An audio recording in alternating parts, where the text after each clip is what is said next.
What I have for you today is the landmark Indian Supreme Court case in the Nestle matter on most favored nation clauses and whether they enter into force automatically or only after a decree from the Indian government. As you can see here, it is quite a list of decisions. It involves a number of companies. We'll look at that in a moment, and it's done by Ravindra Bhatt. And if you just look at the table of contents, this is a wonderful decision potentially, right? It discusses the facts and everything, but then it also talks about the interpretation of the word is in a treaty. I think it is wonderful to have a decision about an interpretation of the word is, and then it also refers to Klaus Vogel in section D and the Vienna Convention on the Law of Treaties. Before we go, just as I said, the judge was Ravindra Bhatt. They were together with another judge.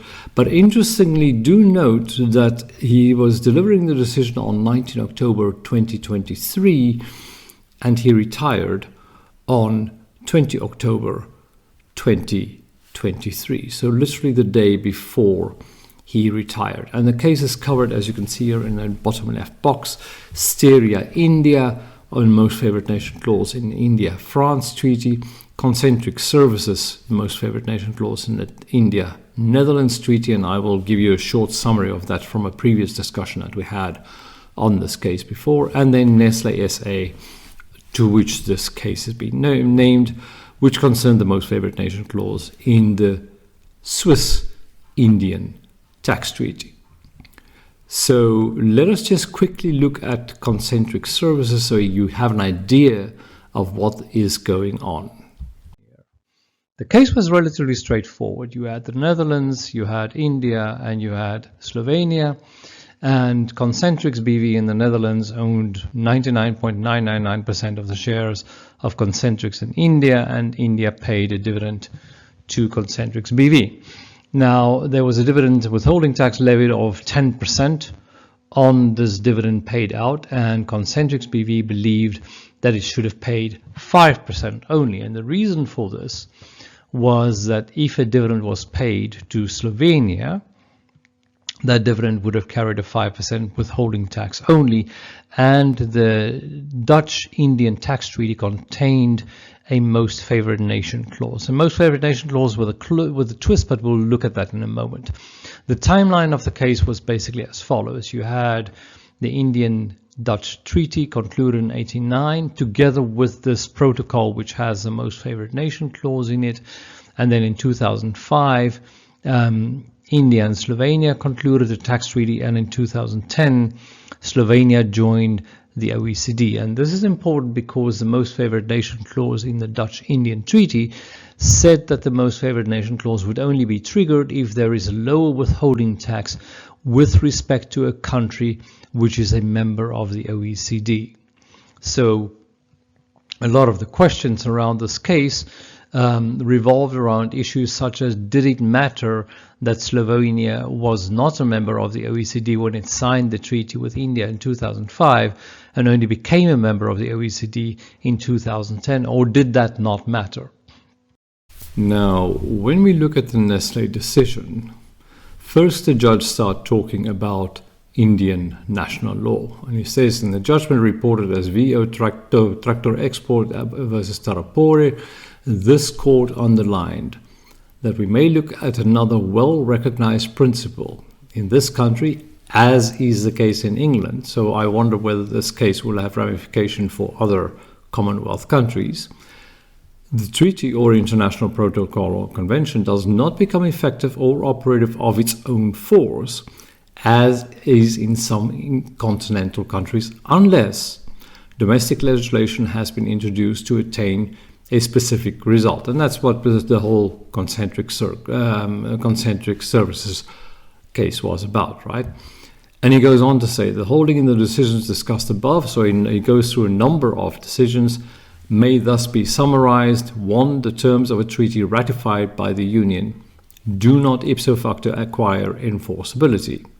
2, the Union has exclusive executive power to enter into international treaties and conventions under Article 73, and Parliament holds the exclusive power to legislate upon such conventions or treaties. So splitting of the powers, as is in the UK, we're back to the Magna Carta basically. And then Parliament can refuse to perform or give effect to such treaties. In such event, though such treaties bind the Union vis-à-vis other contracting states, it leaves the Union in default, right?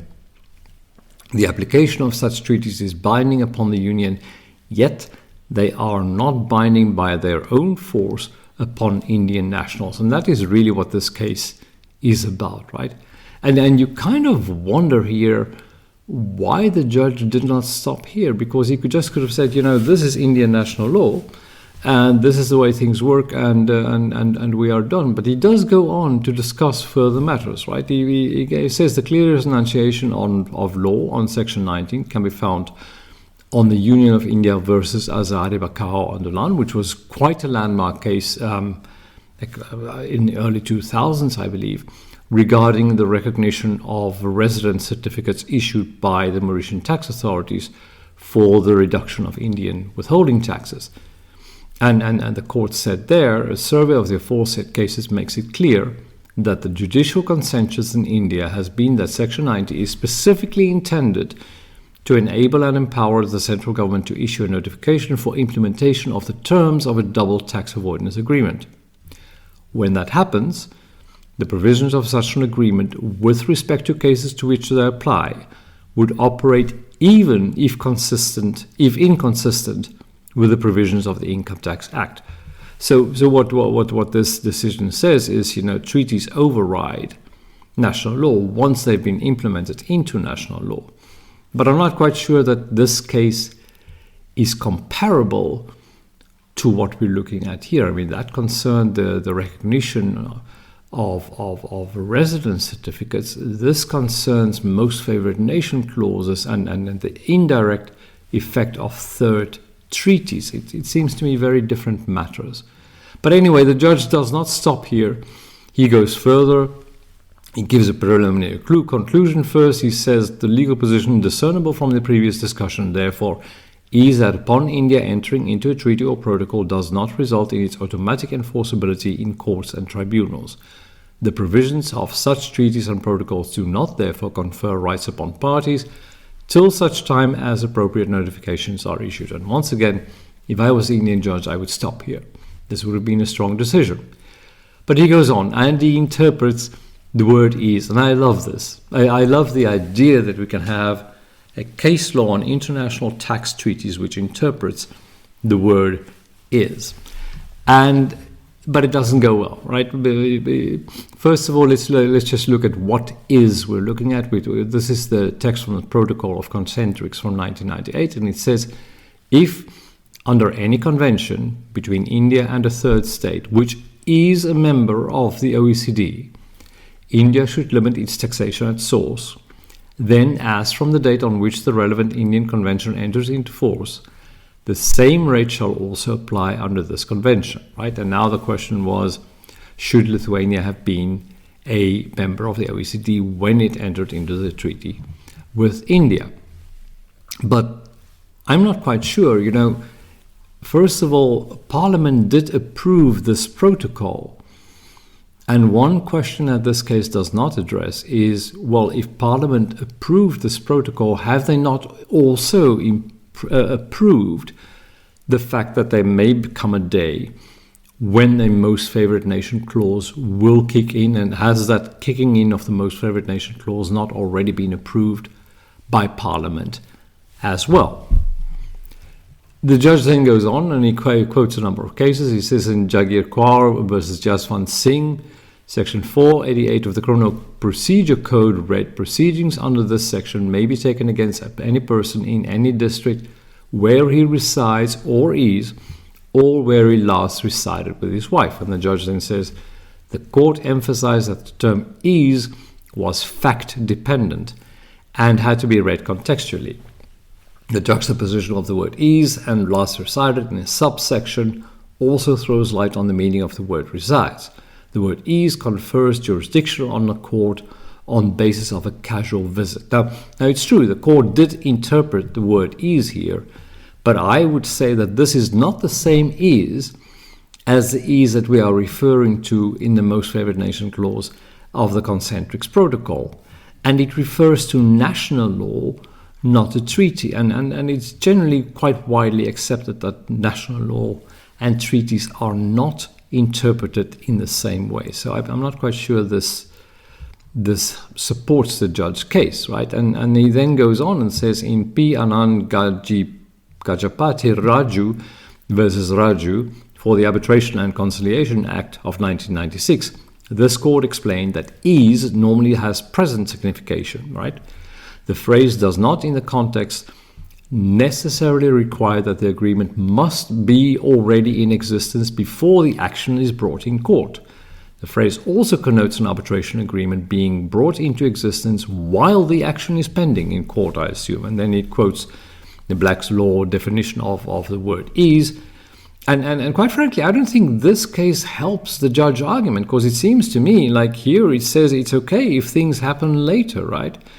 But again, it refers to national law and not the treaty. And then in another case that the judge uses, he says in Vijay Kumar Prasad versus the state of Bihar, this court reiterated the same view, that ease refers to the present. Although the expression normally refers to the present, often it has a future meaning. It may also have a past signification, as in the sense of has been. The true intention has to be contextually called out.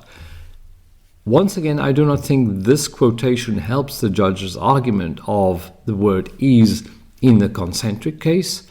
And again, it refers to national law, not a treaty.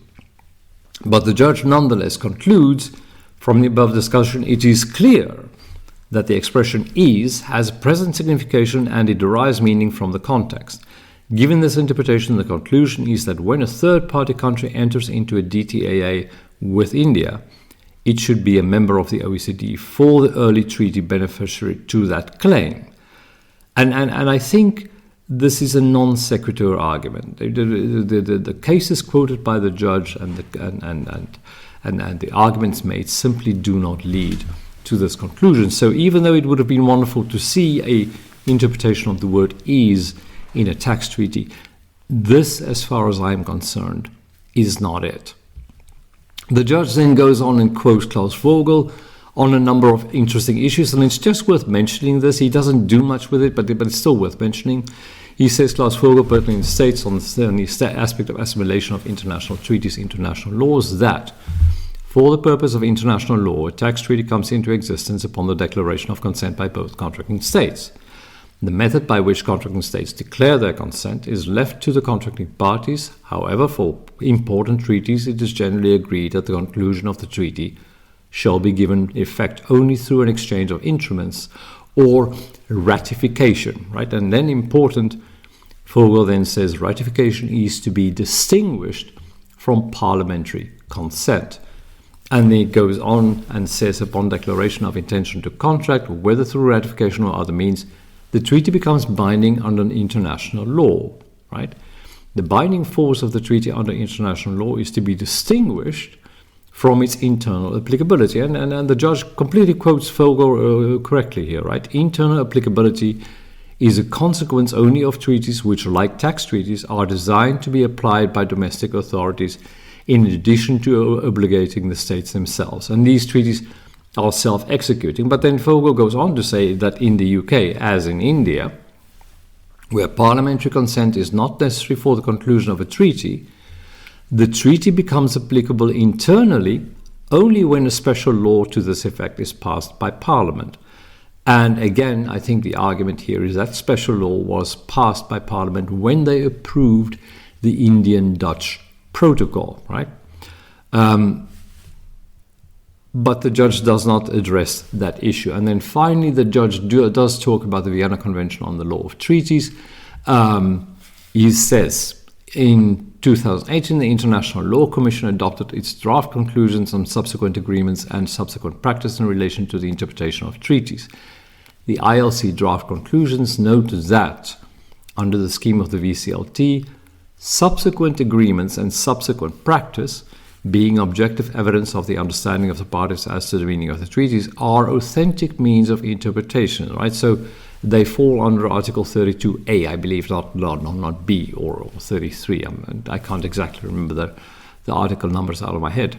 And it goes on to say it is widely accepted that, however precise the treaty text appears to be, the way in which it is actually applied by the parties is usually a good indication of what they understand it to mean, provided that the practice is consistent and is common to or accepted by all parties. In other words, again, you interpret the treaty by the way you apply the treaty, and that becomes the interpretation of the treaty, but only if the other state approves of this application of the treaty, of course.